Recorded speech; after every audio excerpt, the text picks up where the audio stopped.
कबूतर देखें जी इधर, ये शाह रुकन आलम का मज़ार है और उस पर जंगली कबूतर कसम से अगर ये हमें दे देना खाने को, ये बंदा डिशें बनाए इनकी और खाए यार।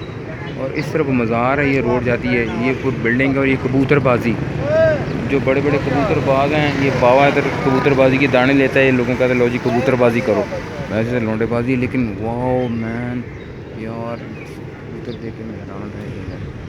लेकिन इधर भी कब्बे भी कबूतर यार,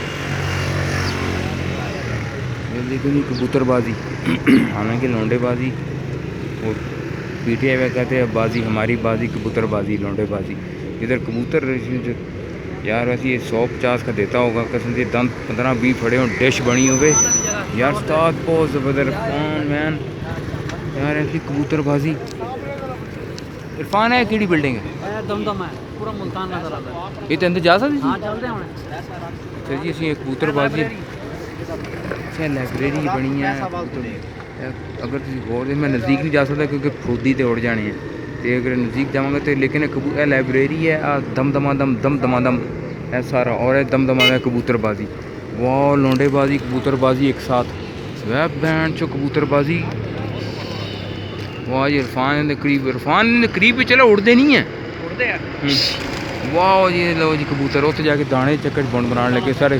हाँ वो दाना सुटन लगे जी, लोगों ने मनता मलादा बनी है। अगर हाथे रखो दाना हाथे तो नहीं आते, गिज्जे नहीं होने, लेकिन यह है कि हाँ थले देखो जी दाना, और एक कोई ना कोई दिंदा होगा सप्लाई दाना इन्होंने।